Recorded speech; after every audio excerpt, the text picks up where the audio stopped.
Hello बच्चों, कैसे हो आप सब लोग। बेटा आई होप सब अच्छे होंगे। आज की इस वीडियो में जैसा कि आपको थंबनेल से क्लियर है कि बहुत बच्चों की डिमांड थी कि मैम पॉलिटेक्निक के बारे में वीडियो लेके आएँ कि क्या होता है पॉलिटेक्निक का कोर्स, का मतलब क्या है, इसमें क्या चीज़ें होती हैं, कौन से बच्चे इनको कर सकते हैं और क्या सब्जेक्ट्स इसमें होते हैं, इसके क्या क्या बेनिफिट्स होते हैं। तो इसके बारे में ही आज हम बात करने वाले हैं। ठीक है, तो वीडियो बहुत इंटरेस्टिंग होगी, चाहे 10th में हो आप, चाहे 12th में हो, आपके लिए बहुत सारे स्कोप हैं इस वीडियो में। तो आप ध्यान से बस वीडियो देखिएगा और अगर लास्ट में वीडियो पसंद आए तो वीडियो को लाइक और शेयर कीजिएगा। इसके अलावा अगर आपकी इंस्टाग्राम पर आईडी है बच्चे, तो इंस्टाग्राम ग्रुप हमारा ऑलरेडी एक बना हुआ है, तो आप मुझे डिस्क्रिप्शन में मेरी आईडी है, वहाँ पे जाकर मुझे मैसेज कर सकते हैं। मैं आपको अपने जो मेन ग्रुप है बोर्ड एग्जाम्स और एजुकेशनल अपडेट्स का, वहाँ पर ऐड कर दूँगी। ठीक है, तो स्टार्ट करते हैं हम अपनी वीडियो।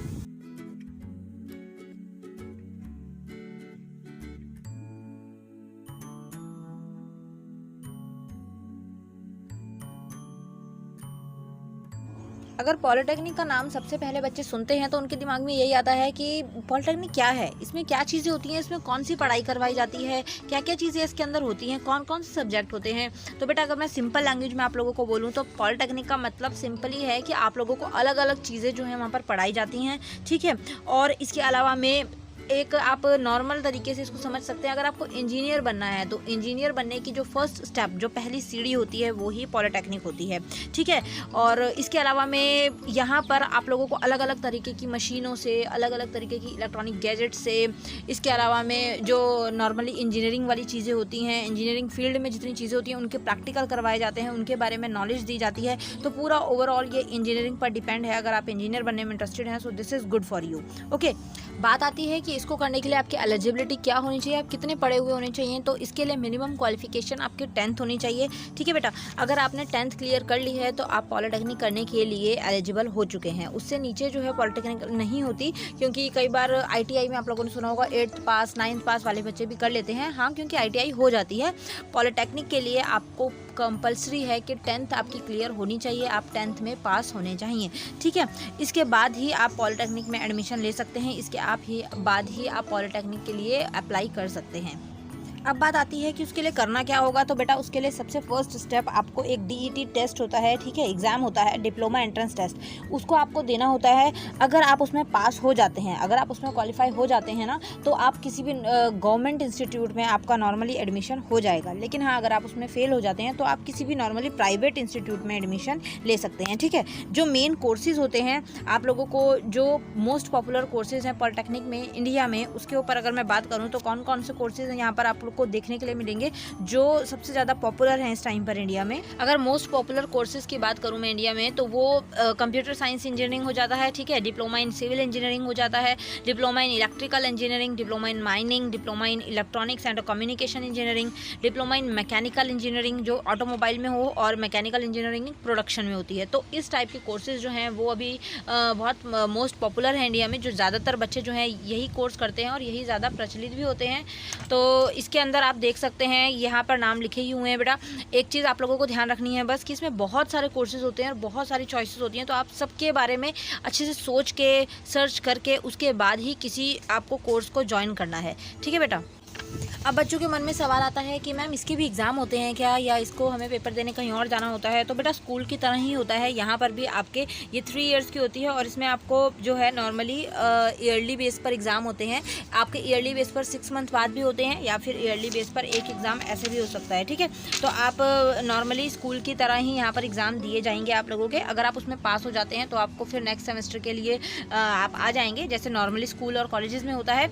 और अगर आप पास नहीं होते तो आपको वो एग्ज़ाम दोबारा देना पड़ेगा। ठीक है, तो इस तरह से होगा। और लास्ट में जब आप पास हो जाओगे, 10th वाले स्टूडेंट्स के लिए बता रही हूँ, अगर आप पास हो जाते हो तो आपको 3 इयर्स बाद जो है एक डिप्लोमा मिल जाता है। और वो डिप्लोमा जो है आप उस डिप्लोमा के बेसिस पर आप किसी भी गवर्नमेंट इंस्टीट्यूट या प्राइवेट इंस्टीट्यूट में जॉब कर सकते हैं। आप जॉब के लिए अप्लाई कर सकते हैं, आप एलिजिबल हो जाते हैं जॉब करने के लिए। ठीक, अब इसके बाद अगर बात की जाए 12th वालों के लिए, तो 12th में बेटा आप लोगों के पास जो है PCM कंपलसरी होना चाहिए। अगर आप 12th के बाद पॉलिटेक्निक करने की सोच रहे हैं तो PCM is must for you. ठीक है, फिजिक्स, केमिस्ट्री और मैथ्स में आपके सब्जेक्ट्स होने चाहिए, तभी आप जो हैं पॉलिटेक्निक के लिए अप्लाई कर सकते हो। और यहाँ पर आपकी पॉलिटेक्निक जो है वो 2 इयर्स की होगी। ठीक है, 10th के बाद अगर आप करेंगे तो आपके 10th के बाद अगर पॉलिटेक्निक की बात की जाए तो 3 इयर्स लेता है, लेकिन 12th के बाद 2 इयर्स की होती है। ठीक है, अब यहाँ पर बच्चों को एक एग्ज़ाम होता है जो कि CET के नाम से जाना जाता है।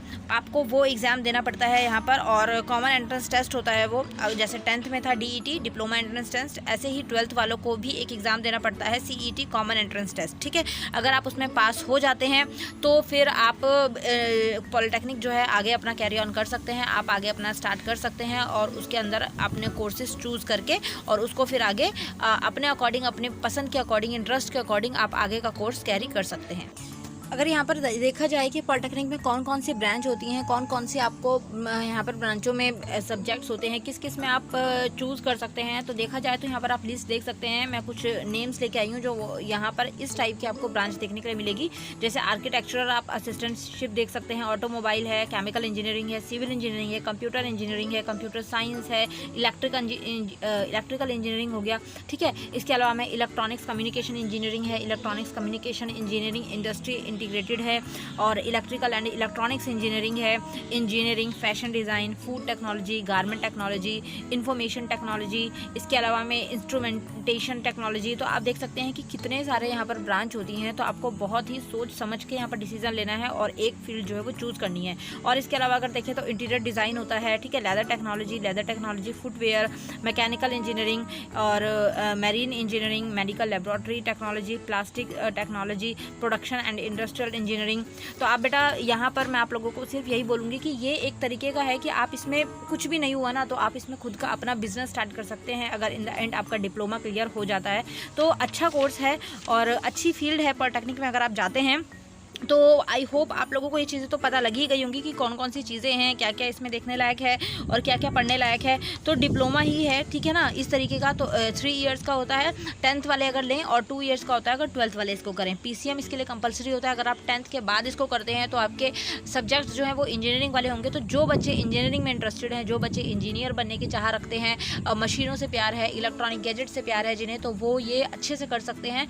और आप लोगों को जो एग्ज़ाम होता है CET और DET का, तो वो अगर आप देते हैं, 10th वालों का DET एग्जाम होगा तो वो आप देंगे, तो आप उसमें अगर पास हो जाते हैं तो किसी भी आपको गवर्नमेंट इंस्टीट्यूट में आराम से दाखिला जो है वो मिल जाएगा, ठीक है। सो बच्चों, आज की वीडियो में जितनी सारी चीज़ें आपने समझी हैं, जानी हैं, उसके ऊपर विचार कीजिएगा, अपने आसपास दोस्तों को बताइएगा। तो आपको नॉलेज होनी चाहिए कि हाँ, इस चीज़ के अंदर ये चीज़ें होती हैं, ठीक है। तो आई होप जो चीज़ें समझी आज वो समझ आ गई होंगी। Thanks for watching. आप इतना ज़्यादा प्यार देते हैं और इतना ज़्यादा सपोर्ट करते हैं, और अगर सब कुछ अच्छा लगा हो तो वीडियो को लाइक ज़रूर कीजिएगा, इसको शेयर कीजिएगा अपने फ्रेंड्स में, ताकि वो भी ये सारी चीज़ें समझ सकें, सीख सकें।